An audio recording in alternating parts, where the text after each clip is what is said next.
비가 오는데 좋으십니까? 저는 비를 굉장히 좋아하는데, 비가 오면 그런 생각을 해보았습니다. 차를 타고 오면서 그 세상 인간의 그 지식과 이성이 또 과학이 아무리 발달해도 이 많은 비를 내리게 할 수는 없는 것입니다. 인공비를 만들거든요. 또 인공 눈도 만들지만 이렇게 비를 온 천지를 적시게 하실 수 있는 분은 하나님뿐이 없으시다. 비 속에서도 감사해야 되고, 얼마 전까지 비가 안 온다고 그렇게 좀 걱정을 많이 했는데 비가 좀 너무 온다고 또 걱정하고 짜증하는 사람들도 있는 것 같습니다. 비 속에서도 감사하고 햇빛 속에서도 감사하는 게 경건한 사람의 특징이라고 믿습니다. 네, 이제 디모데전서 6장 1절에 10절까지의 말씀을 묵상하겠습니다. 디모데전서에서 특별히 많이 나오는 그 단어가 있는데 그것은 경건이라는 단어입니다. 강 목사님께서도 경건에 대해서 많이 말씀을 하셨는데 성경에 이제 구약에 이 경건이라는 말이 한 19번 나오고요. 신약에 48번 나온다고 이제 제가 조사를 해보니까 그렇게 나오더라고요. 그 중에 경건이라는 단어가 가장 많이 나오는 게 이제 사도행전이에요. 한 10번 정도 나오고 그 다음에 디모데전서에 9번 나와요. 그러면 사도행전은 길잖아요. 근데 디모데전서는 6장밖에 안 되니까 얼마나 이 경건을 자주 언급했는지 알 수가 있는 거죠. 가장 경건에 대해서 많이 언급한 책 중에 하나가 디모데전서고 그리고 베드로후서입니다. 그만큼 중요한 거죠. 그 중에서도 6장에 성경의 한 장에 가장 경건이라는 말이 가장 많이 나오는 장은 6장입니다. 디모데전서. 그러니까 우리가 경건이 무엇인지에 대해서 알기 위해서는 디모데전서를 알고 또 디모데전서 특별히 6장을 공부해야 경건에 대해서 알 수가 있는 것입니다. 제리 브리지즈라는 분이 경건에 대해서 이렇게 말했습니다. 그리스도인으로서 받을 수 있는 최고의 찬사가 있다면 그것은 바로 경건한 사람이라고 불리는 것입니다. 그리스도인으로서 받을 수 있는 가장 큰 칭찬이 있다면 그것은 당신은 경건한 사람입니다. 아니면 그는 참 경건한 사람이었습니다. 그분은 경건한 사람이었습니다 하는 것이 그리스도인으로서 받을 수 있는 최고의 찬사라는 거죠. 훌륭한 아버지가 된 것, 또 교회에 열심히 있는 일꾼이 된 것, 열심히 그리스도를 대변한 것, 그리스도인으로서의 아주 훌륭한 지도자가 된 것보다도 더 큰 찬사가 있다는 거죠. 아무리 그런 칭찬을 받았다 해도 경건하지 않다. 그러면은 아무짝에 쓸모가 없다는 거죠. 아무리 그리스도 안에서 훌륭한 일을 했다. 큰 교회를 일궜다. 부흥을 시켰다 해도 그분이 경건하지 않다고 한다면 하나님 앞에 쓸모가 없다는 겁니다. 그만큼 경건이 빠지면 아무짝에 쓸모가 없다는 거죠. 그리스도인으로서 경건한 그리스도인이라는 그 칭찬 한마디면 그것은 최고의 칭찬이 된다는 것입니다. 우리가 이 세상을 떠났을 때 그는 참 경건했다라고. 그러니까 기도를 많이 했는데 많이 해서 큰 일을 이룬 것보다 기도를 많이 했는데 경건했다. 그럼 올바른 기도인 겁니다. 그만큼 경건은 금생과 내생의 약속이 있고 범사에 유익하다라고 성경은 말하고 있습니다. 그러면서 그 제리 브리티지가 경건을 이렇게 정의했습니다. 경건이란 하나님을 기쁘시게 해드리는 삶으로 나타난 하나님을 향한 헌신이라고 정의할 수 있다. 경건이 뭐냐면 하나님을 향한 헌신이라는 것입니다. 이 하나님을 향한 헌신이 어떻게 나타나냐면 하나님을 기쁘시게 하는 삶으로 나타난다는 거죠. 그의 삶이 늘 하나님을 기쁘시게 하는 삶으로 나타난다는 거죠. 뭐 때문에요? 하나님을 향한 헌신. 이 하나님을 향한 헌신은 내적인 헌신인 거예요. 그 내면이 하나님께 늘 드려진 삶을 산다는 거죠. 더 나아가서 하나님께 맡겨진 삶을 산다는 거죠.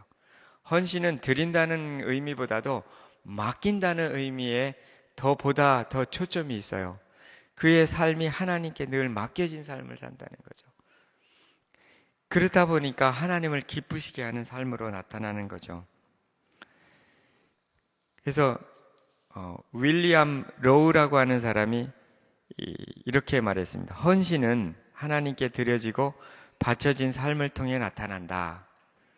따라서 헌신된, 즉 경건한 사람은 더 이상 자신의 뜻이나 세상 철학과 흐름을 따라 살지 않고 온전히 하나님의 뜻을 쫓아 사는 삶을 산다. 경건한 삶의 특징이 뭐냐면 자기의 뜻이 아니라 하나님의 뜻을 쫓아 삶을 산다는 거죠. 그는 매사에 하나님을 생각하며 범사에 하나님을 섬기고 자신의 일상생활 또는 영역에 걸쳐 하나님의 영광에 어긋남이 없는 법칙을 따라 하나님의 이름으로 모든 것을 행함으로 전체를 경건하게 만든다. 범사에 하나님을 생각한다는 거죠. 제가 아까 말씀드렸잖아요. 비를 보면서도 하나님을 생각하고 햇빛을 보면서도 하나님을 생각하는 거예요. 경건하지 않은 사람은 비를 보면서도 짜증내고 햇빛을 보면서 더 짜증내고 이런 사람이 경건하지 않은 사람이라는 거죠. 교회에 다니고 아무리 또 이렇게 새벽마다 기도를 해도 이 짜증이 많은 사람은요, 그건 경건하지 않은 사람이에요. 매사에 주님을 생각하고 기뻐할 수 있는 사람, 그게 경건한 사람이죠.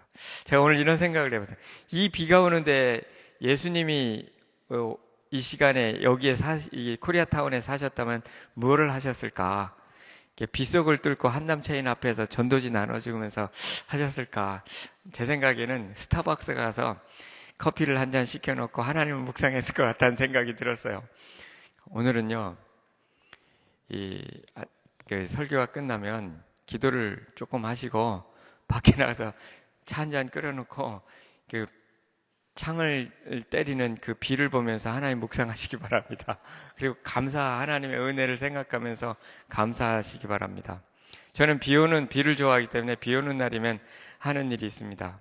차를 타고 저 크렌셔 옆에 가면은 그 빅토리아라는 그 거리가 있어요. 그 옆에는 윈저, 그 거리도 굉장히 멋있잖아요. 빅토리아. 그 다음에 이 윈저, 영국에서 있는 이름들인데요. 거기에 차를 딱 세우고 거기 보면은 이 언덕이에요. 쭉 밑으로 이렇게 언덕이네. 언덕에 딱 세워놓고 커피 한 잔을 시켜놓고 그리고 하나님의 은혜를 기억하면서 감사합니다. 매사에 그 하나님을 기억한다는 거죠. 그리고 하나님의 법칙을 따라 살아간다는 거예요. 일상생활을 살아가는 거. 이게 경건인 거죠. 경건은 교회 생활을 근엄하게 하고 밖에 나가서 마음대로 사는 게 아니라 어제 강 목사님 말씀하셨잖아요. 교회 올 때나 집에 있을 때나 회사에 갈 때나 항상 그의 삶이 일정한데 늘 하나님을 향해 있다는 거죠. 이것이 경건한 거예요. 그래서 그 마음의 초점이 늘 하나님께 향해 있는 이것이 바로 경건의 핵심이라는 거죠. 경건은 두 가지가 있어요. 경건이 근엄함으로 나타나고 또는 경건이 이렇게 어두움으로 나타나는 경건도 있어요. 성경책은 이렇게 끼고 있는데 되게 어두워요. 그건 뭐냐면 늘 마음속에 판단이 많은 거예요. 뭐 이렇게 짜증이 많고 불만이 많고 판단이 많은 거. 이거는 경건하지 않은 거예요. 그런데 범사에 감사가 넘치고 기쁨이 있다는 거예요. 왜 그러냐? 하나님을 기뻐하니까. 경건의 가장 핵심은 하나님을 기뻐하는 거라고 생각이 돼요. 하나님께 헌신됐다. 하나님께 맡겨졌다. 하나님을 신뢰한다. 그러면 기뻐할 수밖에 없는 거죠. 그렇죠? 어떤 어려움 속에서도. 그래서 이 경건이라는 것은 우리로 하여금 기쁨을 만들어내고 경건한 성품을 만들어내는 거죠. 그래서 오늘은 이런 경건에 관해서 뭐라고 말씀하신가 하는 것을 묵상하도록 하겠습니다. 첫 번째, 경건은 직장에서 또 사회에서 하나님을 기쁘시게 하는 그 관계를 맺도록 한다는 거죠. 직장 생활하면서 또 사회 생활하면서 이 관계가 어렵잖아요. 근데 경건한 관계가 있다는 거죠. 경건은 관계를 통해서 나타난다는 것입니다. 하나님과 동행하는 사람은 이 사회적 관계를 통해서 하나님과 동행인가 아닌가의 차이를 만들어준다는 것입니다. 오늘 6장 1절 2절에 보면 무릇 멍에 아래에 있는 종들은 자기 상전들을 범사에 마땅히 공경할 자로 알지니 이는 하나님의 이름과 교훈으로 비방을 받지 않게 하려 함이라. 믿는 상전이 있는 자들은 형제라고 가볍게 여기지 말고 더 잘 섬기게 하라. 이는 유익을 받는 자들이 믿는 자요 사랑을 받는 자임이라. 너는 이것들을 가르치고 권하라. 이 멍에 아래에 있는 종들 이야기가 나오죠. 즉 상전이 있어요. 멍에 아래에 있다는 것은 오늘날로 말하면 인플로이인 거예요. 피고용인인 거예요. 고용주가 있어요. 그게 멍에라는 거죠, 일종의. 고용인이 아무래도 멍에가 덜 하잖아요. 자기 마음대로 결정할 수 있으니까. 그러나 누구의 지시를 받아서 일을 해야 된다는 것은 피고용인이에요. 그런데 이 멍에 아래에 있는 종들은, 즉 피고용인들은 자기 상전을 범사에 마땅히 공경할 자로 알아라는 거예요. 그 상전에 대해서 공경하라는 거죠.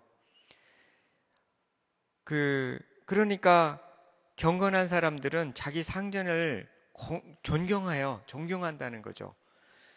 직장에 나가서 상전들에 대해서 늘 이렇게 불평불만하는 사람들은 이것이 경건하지 않은 사람이에요. 아주 사람 맨날 이렇게 그의 삶이 보면 때로는요 신앙이 없는 경우가 더 많아요. 신앙이 있다 하더라도 피고용인이 고용주보다 더 신앙이 좋을 때가 많아요. 그런데 그 고용주를 바라보면서 그 행동을 하나하나 곱씹으면서 판단하고 정죄하는 사람, 이것은 경건하지 않다는 것을 의미해요. 가까이 있다 보니까 흠이 많이 보여요. 비난할 거리가 너무 많아요. 근데 경건한 사람은 공경한다는 거예요. 그의 존경을, 그의 있는 그 지위 그 자체로 공경을 해드리는 거예요. 이것이 마땅히 공경할 자로, 성경에 여러 군데 나와요. 위에 있는 권세에 대해서 마땅한 공경을 하라는 거죠. 그렇게 될 때 하나님의 이름에 비방을 받지 않는다는 거죠. 상전을 세운 이유 중에 하나가 그 사람이 행동에 대해서 잘못할 때 심판하기 위함이라는 성경 구절이 있어요. 그러니까 잘할 때 칭찬하고요. 잘못할 때 어느 정도 그런 기능을 하게 하는 거죠. 상전들이 자기는 올바로 살지 못해도 그 사람이 어떤 삶을 살고 있는지는 잘 알거든요. 그렇기 때문에 비방을 해요. 신앙생활을 잘 한다고 하면서 왜 그렇게 살아가느냐라고 비난을 받기가 쉽거든요. 그런데 자기가 좀 부족해도 참 충성스럽게 공경한다. 그럼 하나님의 이름이 높아지게 되는 거죠. 요셉이 그렇지 않았을까요? 요셉이 보디발 장군이 신앙이 없는 사람이잖아요. 그런데도 참 그 보디발 장군을 잘 섬기고 또 감옥에까지 들어가서도 간수들을 잘 섬기고 하는 그것. 그들의 행동이 경건해서 그렇게 잘 섬겼나요? 하나님께서 주신 상전으로 알고 깍듯이 모신 거죠. 그렇잖아요. 그럴 때 하나님의 이름이 비방을 받지 않는다는 거죠. 특별히 믿는 상전이 있는 경우에 형제라고 자매라고 이렇게 가볍게 여기지 말라는 거죠. 왜 이런 말을 했을까요? 그 당시에 초대교회는 굉장한 부흥이 일었어요. 그러다 보니까 주인과 노예가 완전히 복종과 그 다음에 군림하는 관계에서 교회에 갔는데 똑같다는 거예요. 형제라는 거예요. 주인도 형제고 종도 형제예요. 노예도 형제예요. 이건 놀라운 혁명이에요. 너나 나나 다 같다 이거예요. 신분적으로 하나님 안에서. 그런 생각을 갖고 일터에 가져와다 보니까 이제 다시 저 사람은 주인이고 나는 종이 된 거예요. 굉장히 혼동스럽지 않았을까요? 교회 가면 부둥켜 안고 형제요. 축복합니다. 같이 했는데 직장에 왔는데 이건 완전히 다시 옛날처럼 돌아가는 거죠. 근데 옛날 교회 갔을 때처럼 형제 그러면서 너무 그렇게 가볍게 너나 나는 형제니까 우리 같이 맘먹자. 이렇게 한다면 이렇게 하기가 쉽거든요. 이렇게 하지 말라는 거죠. 그는 마땅한 주인이고 나는 피고용인인 거예요. 그 관계에서 더 성실하게 그리스도께서 하셨으면 어떻게 하셨을까를 생각하고 무슨 일을 하든지 마음을 다하여 성실하게 하라. 이런 거죠. 이런 얘기가 있어요. 제가 예전에 안수를 받기 바로 직전인데 제가 전도사였고 이제 목사님이 계셨죠. 목사님이 되게 조금 어려워하시는 것 같아요. 왜냐하면 제가 이제 안수를 받고 나면 똑같이 목사잖아요. 나중에 아는데 맘먹을까봐, 예? 맘먹을까봐 조금 어려워한 거예요. 이게 왜 그러냐 그러니까 한국에서는 목사 안수를 받고 난 다음에 이제 화장실을 같이 가면 같이 소변을 보면서 이렇게 말한대요. 너도 목사냐? 나도 목사다. 이렇게 말한대요. 그러니까 이제 이게 실질적인 얘기인 거예요. 그리고 실제 그런 거죠. 지위가 딱 높아지면요. 그때부터 태도가 달라지는 거예요. 사람이 지위에 따라서 상당히 다르거든요. 뭔가 지금 직분이라는 게 있잖아요. 직분을 딱 맡겨주면 행동이 확 달라지는 게 많이 보여요. 좋은 면도 있고요. 한편으로는 위험한 것도 있어요. 직분을 맡아서 참 감사하다. 내가 이 직분을 감당하기 위해서 열심히 일해야지. 근데 직분 안 줬을 땐 왜 열심히 일 안 하는 거예요? 직분이 있다고 열심히 하는 거는 그 동기가 하나님을 향한 동기가 아닐 수가 있어요. 이거 경건하지 않은 거예요. 그 직분 내려놓으면 그러면 옛날로 돌아가나요? 예비군복을 입으면 다 함부로 행동한다 그러잖아요. 그 깨구리복이라는 게 있어요, 한국에. 예비군복을 입으면 아무데나 오줌 싸고 아무데나 눕고 그러는 거예요. 왜 누가 뭐라고 안 하니까. 예비군이니까. 경건한 사람은 예비군복을 입든지 장교복을 입든지 똑같이 행동하는 사람이 경건한 사람이라는 거죠. 마찬가지로 이제 직장에 와서도 똑같이 정말 형제인 상전으로서 예수 그리스도 안에서 더 그리스도인으로서 성경에 요셉이 어떻게 한 것처럼 그렇게 성실하게 잘 섬긴다는 거죠. 이것이 경건이라는 거예요. 어려워할 사람에게 어려워하는 것도 필요하다는 거죠. 물론 신앙 안에서 형제지만 일의 관계에서는 또 다를 수 있는 거죠. 신분 때문에가 아니라 그는 역할을 주었기 때문에 그런 거죠. 더 가볍게 여기지 말고 존중히 여기라 하는 것입니다.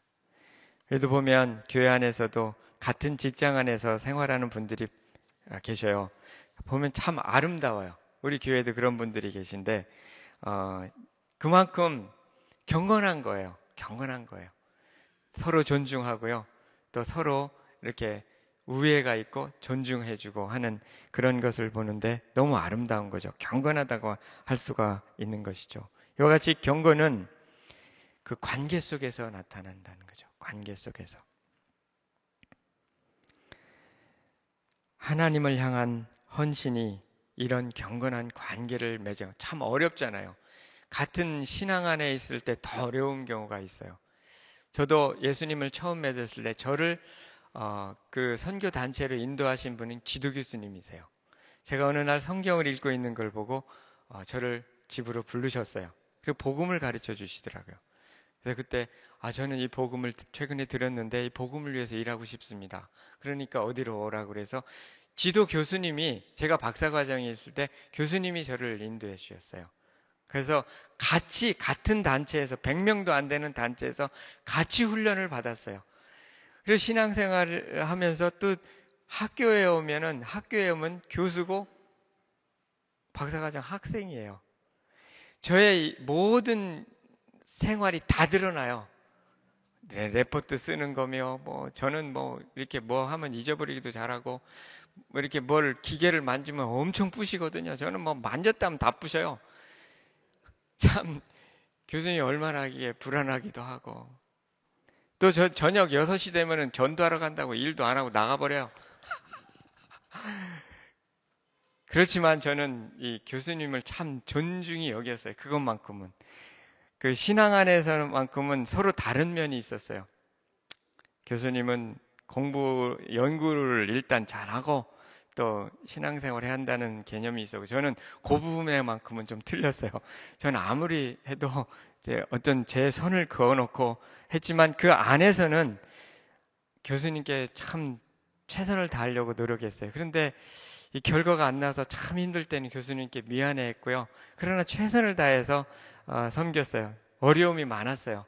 그러나 결국에는 좋은 마무리가 됐어요. 좋은 결과도 주셨고, 그래서 교수님과의 관계가 결국은 잘 됐죠. 그래서 제가 선교 가 있는 동안에 교수님이 많은 서포트를 해주셨어요.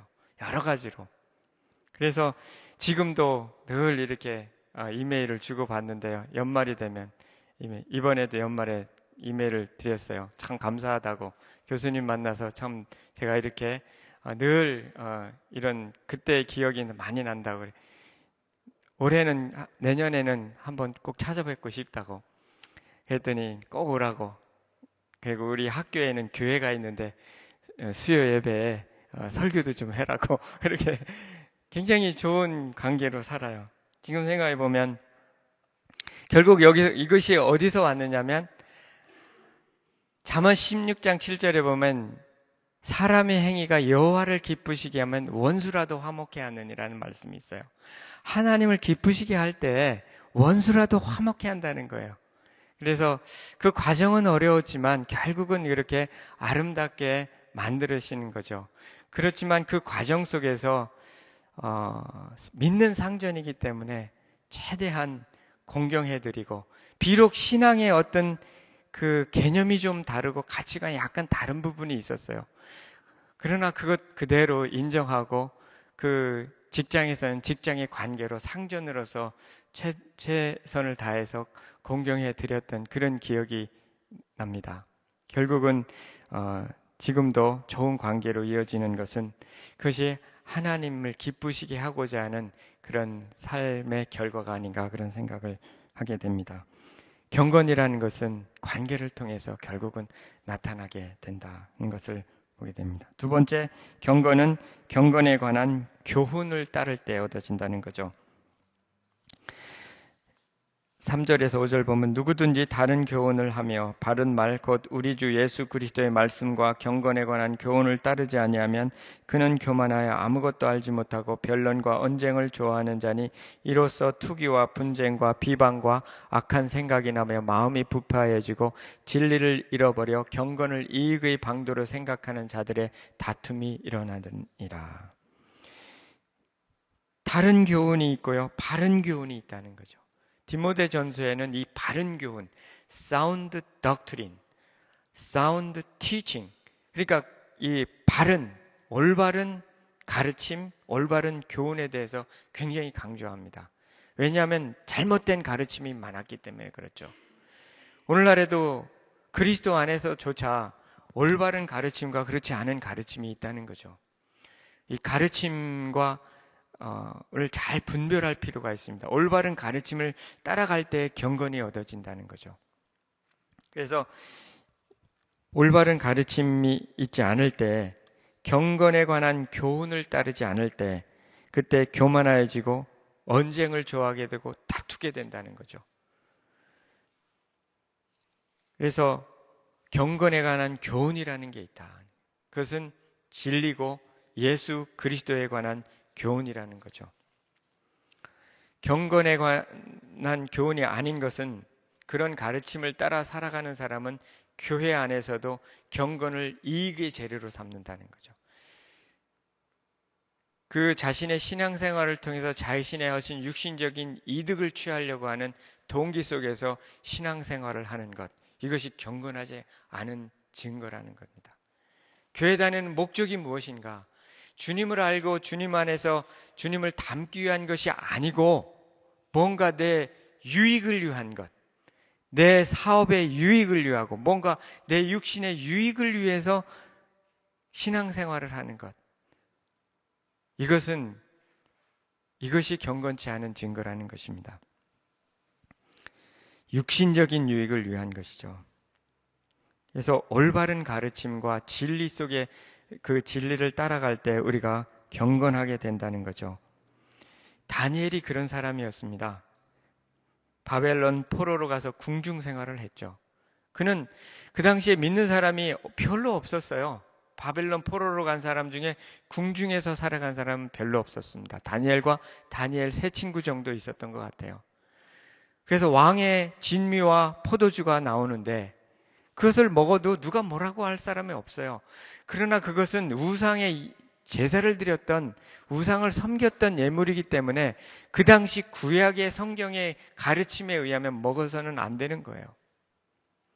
아무도 보지 않는 상황이에요. 그냥 먹고 마시고 향락을 취할 수가 있었어요. 그렇지만 그는 하나님을 기쁘시게 하기 위해서 그것을 거절한 거죠. 정중히 거절했어요. 뜻을 정하여 왕의 진미와 포도주를 먹지 않기로 결단했던 것이죠. 그렇게 살아간 거예요. 늘 하루에 3번 예루살렘을 향하여 무릎을 꿇고 기도하며 감사하는 삶을 일평생 살아간 거예요. 바벨론에서 70년 동안. 이것이 진리를 쫓는 삶이죠. 그 결과가 뭔가요? 그는 그 당시에도 왕조가 수없이 바뀌어도 재상으로 살았고 참 누구도 건드릴 수 없는 그러한 그 올바른 삶을 살고 그 당시 많은 유대인들에게 별과 같은 존재가 됐고 그리고 지금 수천 년이 지난 2500년이 지난 지금까지도 다니엘은 밤하늘에 빛나는 별과 같은 그렇게 영원히 비추는 별이 됐던 거죠. 그것이 바로 디모데전서 4장의 경건은 금생과 내생의 약속이 있느니라. 범사에 유익하니라. 다니엘이 그렇게 살은 거예요. 그러니까 우리가 누가 보던 보이지 않던 하나님을 향해서 늘 일상 속에서도 하나님을 생각하고 하나님이 기뻐하시는 게 뭔가를 생각하고 하나님을 의지하고 하나님을 기뻐하면서 살아갈 때 그때 이 다니엘과 같은 그러한 삶을 살아가게 되는 것이죠. 이것이 바로 그리스도의 제자의 삶인 것입니다. 영원한 진리를 쫓아 살아가는 것, 이것이 바로 경건인 것입니다. 세 번째, 경건한 사람은 소유에 만족을 한다는 거죠. 6절에 8절 보면 그러나 자족하는 마음이 있으면 경건은 큰 이익이 되느니라. 우리가 세상에 아무것도 가지고 온 것이 없으며 또한 아무것도 가지고 가지 못하리니 우리가 먹을 것과 입을 것이 있은즉 족한 줄로 알 것이니라. 자족하는 마음이 있으면 경건에 큰 이익이 있다는 것입니다. 자족이라는 건 뭔가? 영어 표현해 보면 만족이에요. 뭐에 대해서 만족할까요? 소유에 대해서 만족하는 거예요. 먹을 것과 입을 것이 있으면 그러면 만족한다는 거예요. 먹을 것, 입을 것 있으면 만족한다는 거죠. 우리는 이 경건의 표지로서 이 만족한 삶이라는 걸 기억해야 되는 거죠. 현재 나는 현재 주신 소유에 만족하고 있는가? 아니면 더 자꾸 더 달라고 자꾸 구하고 있는가? 물론 필요는 구해야 되죠. 그러나 구하기 전에요, 감사를 구해야 돼요. 주실 것을 믿는 믿음을 가지고 감사를 구해요. 나의 하나님이 그리스도 예수 안에서 영광 가운데 그 풍성한 대로 너희 모든 쓸 것을 채우시리라 약속하셨거든요. 근데 자꾸 기도를 하되 믿음 없이 자꾸 달라고 기도하는 것, 감사함으로 기도할 수 있어야 그것이 경건이 될 줄 믿습니다.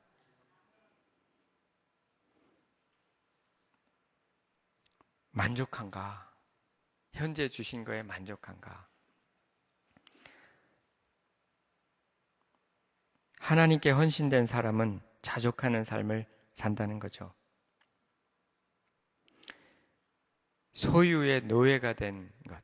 그것이 곧 탐심인 거죠. 욕심이요. 어제 강 목사님 설교에도 욕심이 있을 때 행복하지 않다 그러는 거죠. 욕심. 제가 오늘 김미경이라는 분이 이렇게 강의 잘하는 분이잖아요. 한국에. 그분이 이런, 자기가 볼 때 재벌 1, 2, 3위를 다 만나봤대요. 한국에. 근데 행복한 것 같지 않대요. 왜냐하면 사람이 내가 한 컵을 가졌으면 10컵 가진 것에 대해서 부러워하고 욕심을 낸다는 거예요. 그러더라는 거죠. 인생을 살아보니까 많이 가진 사람은 우환이 많더라는 거예요. 우환이. 굉장히 그 가진 것만큼의 강한 우환이 있더라는 거예요. 골칫거리가 있다는 거예요. 가진 것만큼. 또 어떤 사람을 보니까 엄마, 아버지가 공부를 잘하는 집인 애들이 공부를 안 하더래요. 또 형이 공부를 잘하면 둘째는 오토바이를 타더라는 거예요. 공부 안 하고. 그러니까 다 한 컵이더라는 거예요. 자기가 볼 때는. 한 컵 갖고 있는 사람이 있고 10컵 갖고 있는 사람이 있는 게 아니더라는 거예요. 근데 괜히 10컵 갖고 있는 것처럼 보여가지고 그거를 없는 것만 보고 부러워하더라는 거죠. 그 사람 가만 보면요. 플러스 마이너스 딱 제로더라는 거예요. 똑같더라는 거예요. 그러니까 너무 부러워할 게 없다. 이제 이런 얘기를 하는데요. 그리스도 안에서는 사실은 그거 이상이에요. 그리스도 안에서는 그런 일반적인 인생을 뛰어넘어서 기뻐하며 살 수 있다는 거죠. 그래서 소유에 일단 만족하고 기뻐하는 거죠. 그 성경에 보면은요. 의인이 이제 다윗이 이런 시편 37편에 내가 어려서부터 늙기까지 의인이 버림을 당하거나 그의 자손이 걸식함을 보지 못하였도다. 하나님 믿는 사람이 버림을 당하거나 그 자손이 걸식하는 거 못 봤다는 거예요. 경건은 결국 자손의 행대까지 영향을 미친다는 거예요. 자손이 걸식 안 한다는 거예요. 우리는 날 내 자손 때는 어떻게 될까 막 걱정을 너무 많이 해요. 그러니까 자식 걱정을 너무 많이 하는 것도 탐심이에요. 너무 자식 걱정. 자식을 하나님께 맡기지 못하는 거, 그 탐심이라는 거 제가 오랜 경험을 통해서 배우게 됐어요. 너무 염려가 많아요. 막 자식이 어떻게 잘못될까봐 막 염려가 많고 막 슬프고 막 근심이 많아요. 이거 어디서 오는 건가? 탐심이에요. 탐심. 자식을 내 소유라고 여기니까 그런 거예요. 우선 배워야 될 거는 주신 것에 대한 감사, 하나님께서 이루실 것에 대한 감사, 하나님께서 인도하실 것에 대한 감사, 이것이 바로 경건의 표지라는 것입니다. 그래서 경건에는 어두운 경건이 있고요, 밝은 경건이 있어요. 어두운 경건은 뭐냐면 여전히 기도는 하되 감사가 없어요. 믿음이 없으니까. 기도는 믿음의 표현이에요. 그러나 감사로 이어지지 않는 기도는 부족한 믿음이에요. 부족한 믿음이에요. 여전히 믿음이 없는 거나 마찬가지예요. 믿음이 없으니까 똑같은 기도를 자꾸 하는 거예요. 감사가 없는. 믿음이 있으면 감사가 나오는 거죠. 하나님이 이루실 걸 믿으니까. 그래서 아무것도 염려하지 말고 오직 기도와 간구로 너의 구할 것을 어떻게 해요? 감사함으로 하나님께 아뢰라. 그리하면 모든 지각에 뛰어난 하나님의 평강이 그리스도 예수 안에서 너희 마음과 생각을 지키시리라. 평강이 있다는 거죠. 만족이 있으니까. 자, 생각해 보세요. 이 전 세계 사람들 중에요. 대부분 지금 특별히 한국에 사는 사람들 중에는 어디 가서 살고 싶겠어요? 미국 가서 살고 싶은 거예요. 아무리 미국을 욕을 해도 다 자식은 미국 보내고 싶은 거예요. 근데 우리는 미국에 가서 살고 있어요. 미국에서 제일 좋은 도시가 어디예요? 천사의 도시, LA예요. 뉴욕은요, 제가 볼 때, 저희 딸도 뉴욕에 있는데, 제가 볼 때는 자기는 좋다는데 안 좋아요. 날씨 춥고, 그냥 여기는 뭐, 날씨가 좋아서 홈리스도 엄청 많아.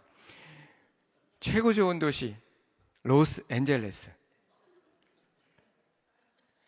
그 중에 진짜 제일 좋은 교회, 새생명 비전교회. 아, 진짜, 하나님께서 주신 제일 좋은 데 살면서도 불평하는 인간은 누구뇨? 자, 세워보세요. 정말 최고의 것을 주셨어요.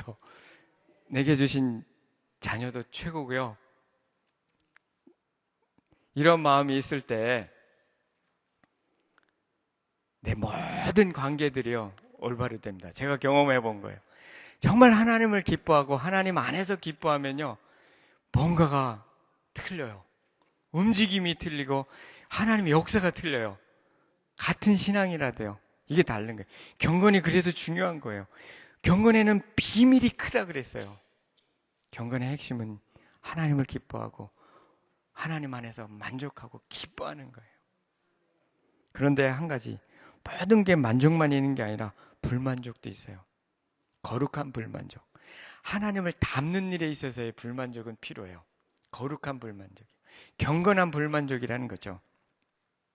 그래서 사도 바울은 내게 이미 얻었다 함도 아니요 온전히 이루어왔다 함도 아니라 내가 그리스도 예수께 잡힌 바 되어 된 그것을 잡으려고 달려가노라. 형제들아 나는 아직 내가 잡은 줄로 여기지 아니하고 오직 한 일 즉 뒤에 있는 것은 잊어버리고 앞에 있는 것을 잡으려고 표대를 향하여 그리스도 예수 안에서 하나님 위에서 부르신 부름의 상을 위하여 달려가노라.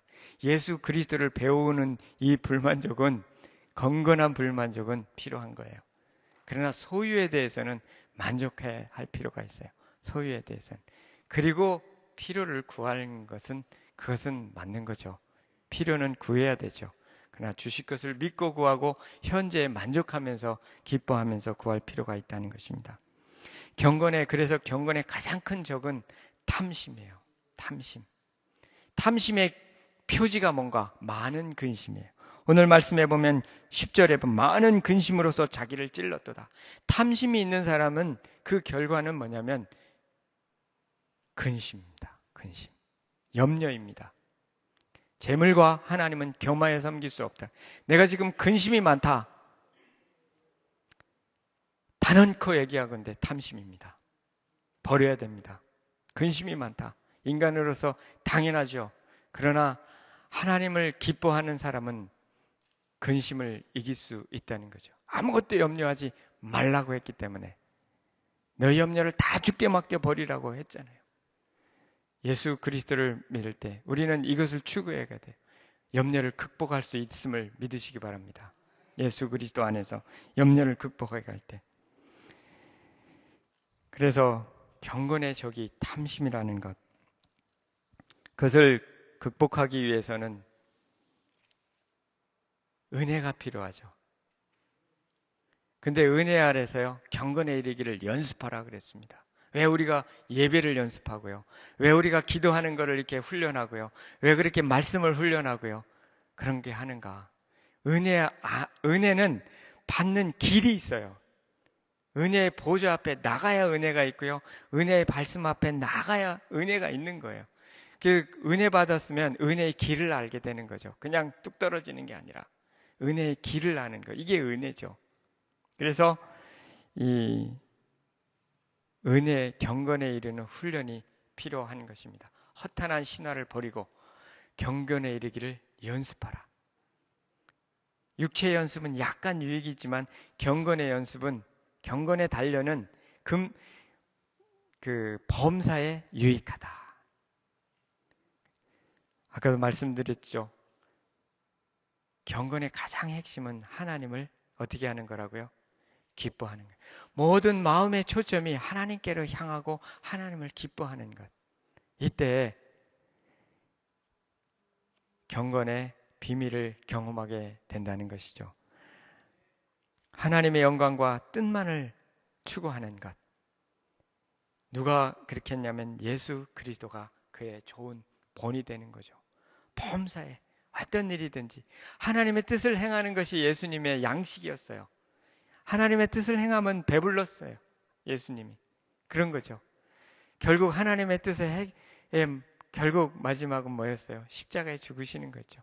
자기를 내려놓고 하나님의 뜻을 따라 행했던 것, 십자가를 지셨던 것. 이때에 그것이 바로 경건의 극치인 거죠. 그랬더니 부활의 영광이 찾아왔던 거죠. 하나님 보좌 우편에 앉으실 수 있었던 거죠. 마찬가지예요. 우리도 이 경건, 하나님께 늘 초점을 두는 것. 결국 그 초점의 결과는 십자가인 거예요. 예수 그리스도께서 하셨던 것처럼 그 십자가를 지는 거죠. 순종하는 거죠. 그것이 바로 경건의 최고봉이 되는 것입니다. 그렇게 될 때 우리도 예수 그리스도를 얻게 되는 거죠. 그분의 고난에 참여할 뿐만 아니라 그분의 부활에도 참여하게 되는 것입니다. 그래서 우리가 경건이라는 것은 이 세상에 그 어떤 무엇보다 어떤 소유로도 살 수 없고 다른 이 세상의 어떤 권력으로도 얻을 수 없는 그것. 그런데 우리는 하나님 앞에 우리 자신을 드림으로써 얻을 수 있는 것. 그것이 바로 경건이에요. 베드로후서 1장 3절에 보면 경건과 생명에 속한 모든 것을 주셨으니 이는 너희를 부르신 자를 알므로 말미암음이라. 경건에 속한 것을 다 주셨대요. 어떻게 해요? 우리를 부르신 예수 그리스도를 알고 믿음을 통해서 경건을 얻을 수 있다고 말씀하고 계신 거거든요. 그래서 경건한 사람은요, 기쁠 수밖에 없습니다. 경건한 사람은 감사가 넘칩니다. 경건한 사람은 순종을 하게 되는 것입니다. 이와 같은 경건의 그 유익을 누리시고 또 금생과 내생에 있는 그런 약속, 경건한 한 분 한 분 되시기를 소원합니다. 하나님 아버지 감사합니다. 우리를 불러서 생명과 경건에 속한 모든 것을 허락하여 주신 은혜를 감사합니다. 예수 그리스도를 더욱더 닮아가게 해주시고 경건한 성품을 갖는 우리가 될 수 있도록 도와주시고 축복해 주시기를 간절히 소원합니다.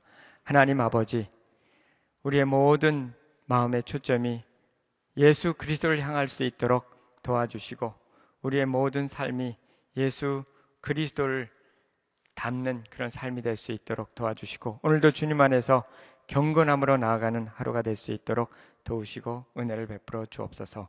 감사하며 예수님 이름으로 기도합니다. 아멘.